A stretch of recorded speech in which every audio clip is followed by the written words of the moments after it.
Hi, it's Christina with the Sisyphean Journal. And, a lot of people are very justifiably distressed by the zeal with which the medical and psychiatric communities have just embraced the gender bending.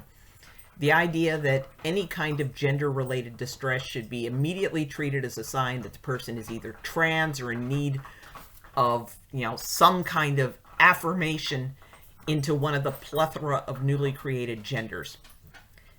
We should be distressed by this. We've seen with abortion how treating every problem as if the first line of approach should be the most drastic and irreversible does a lot of damage.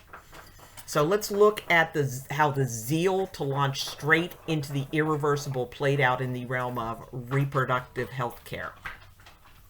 So if you follow my link below to my post, I share an obituary. Dr. William Harrison, defender of abortion rights, dies at 75.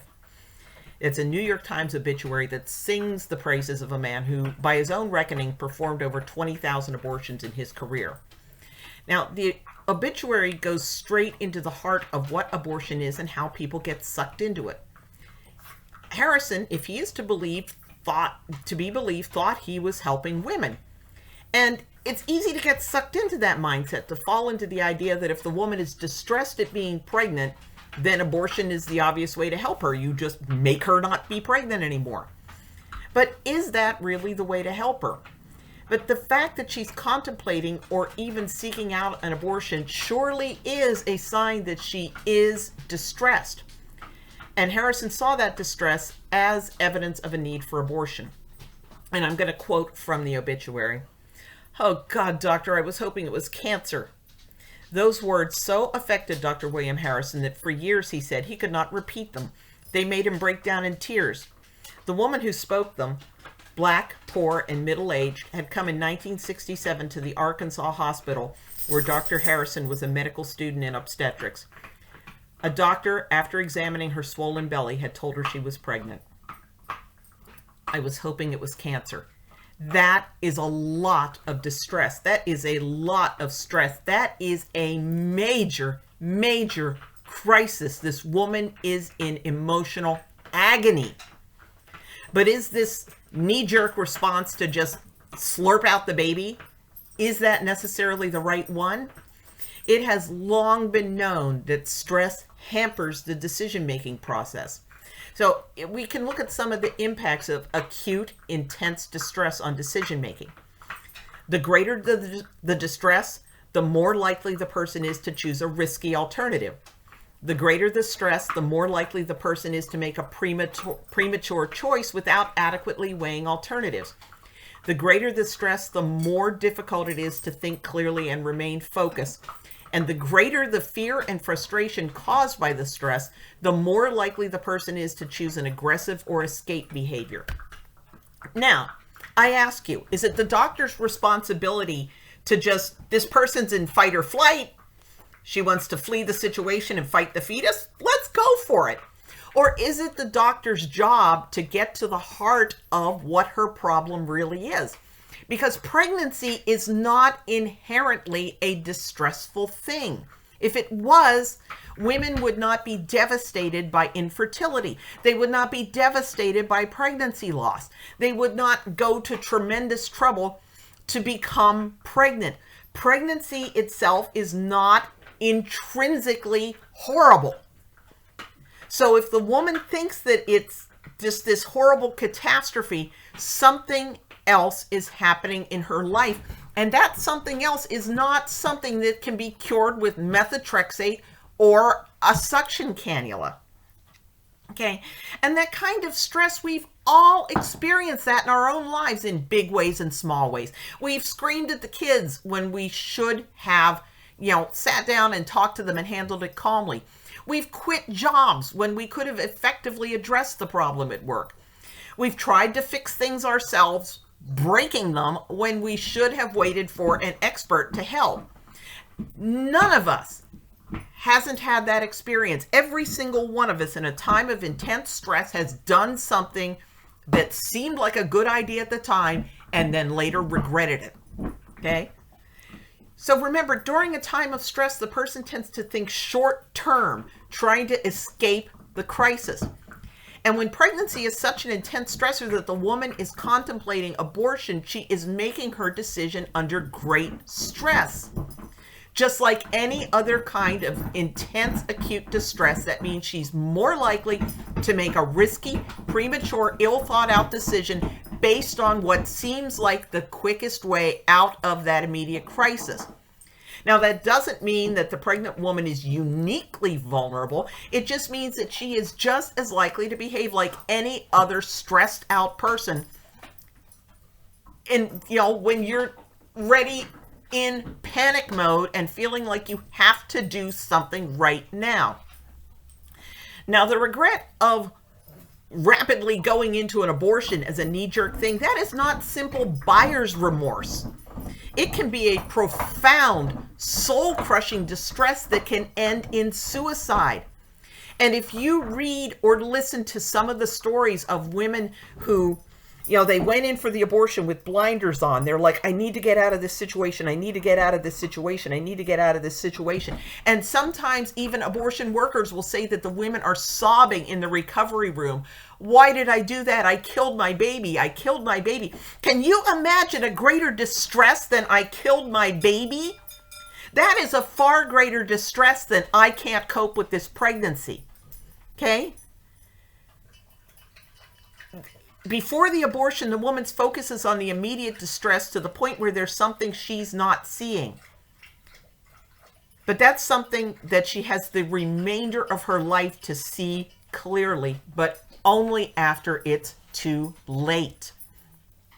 One of the things that caused me to become a pro-life activist, one of the things that got me off the fence, was there was a billboard in Santa Cruz, California, with that very famous picture of the adult hand holding the aborted baby's tiny body so that you could only see the little feet.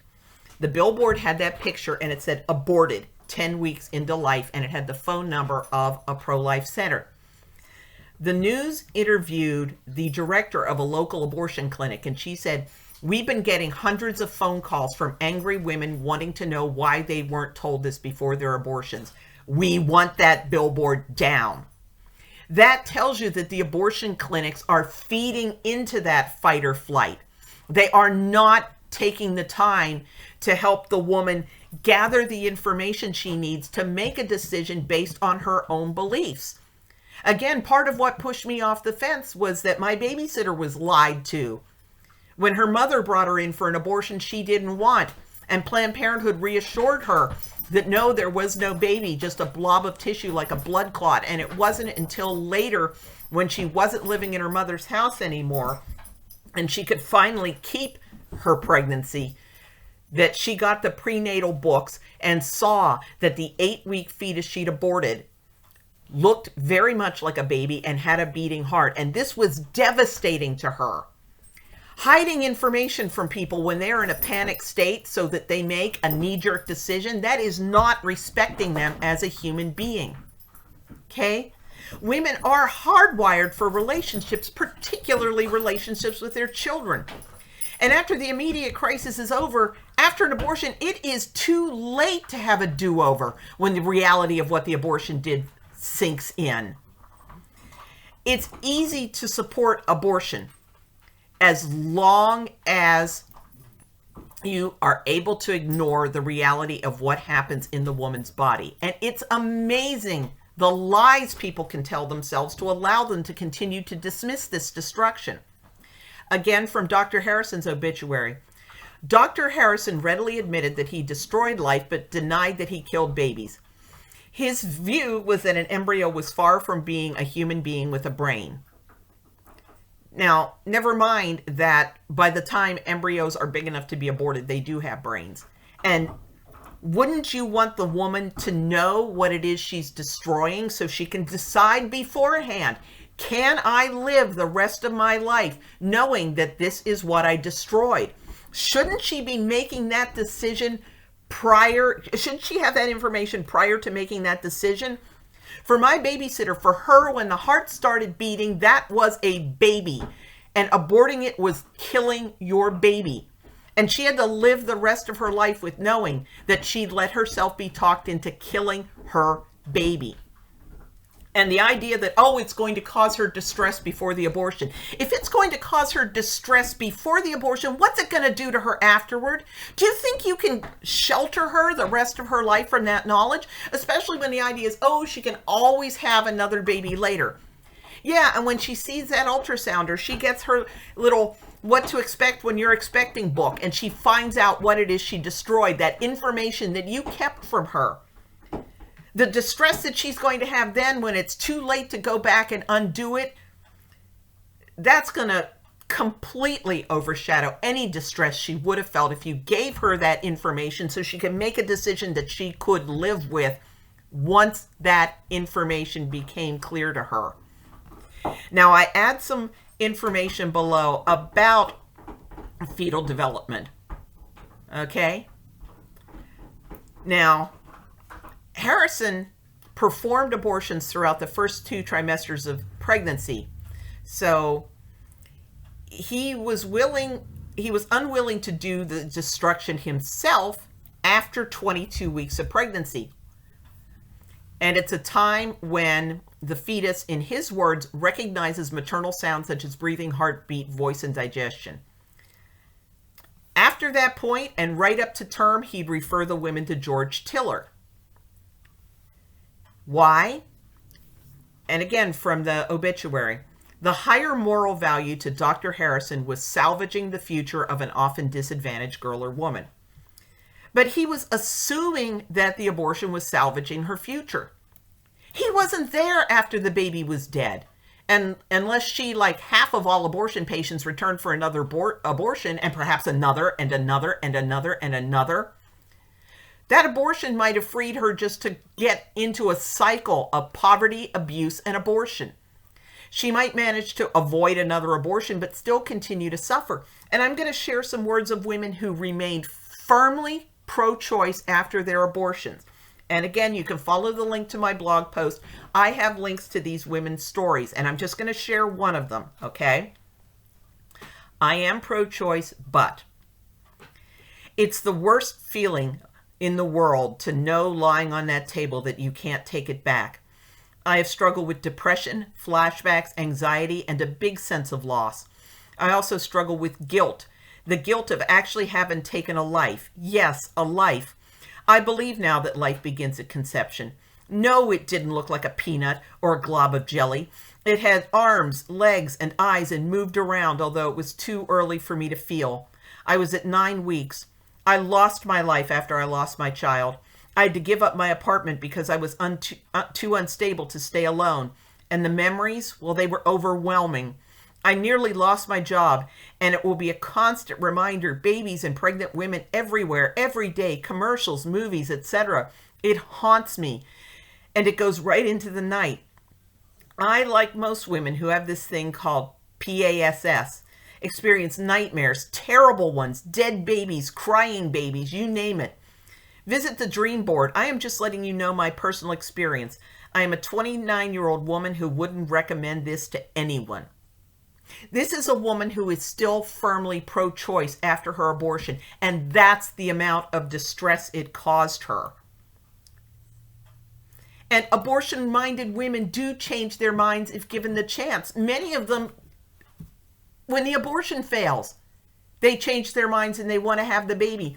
And we have women who change their minds after they've started the abortion and they contact the abortion pill reversal, or they have the laminaria removed so they continue the pregnancy. The abortion ideation does not mean that abortion is going to fix this.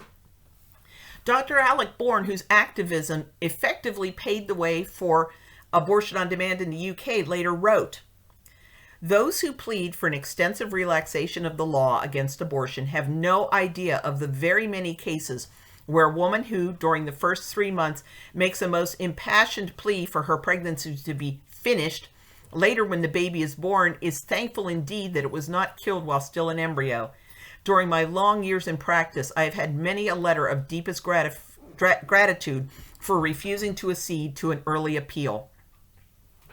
Now, also, Dr. Mary Calderon, who was medical director of Planned Parenthood at the time, wrote in an article she published, Illegal Abortion as a Public Health Issue.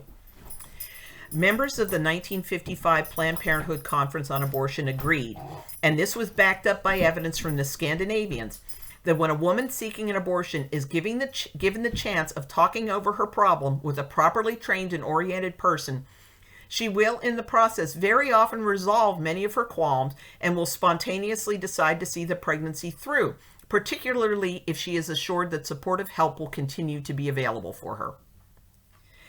And it's probably easy to feel like you've solved the woman's problem when she staggers out the door, no longer pregnant, no longer facing whatever it is she was so scared of. But I think Dr. Harrison, if he had run into some of his patients a decade later, I think he would have gotten a very different story.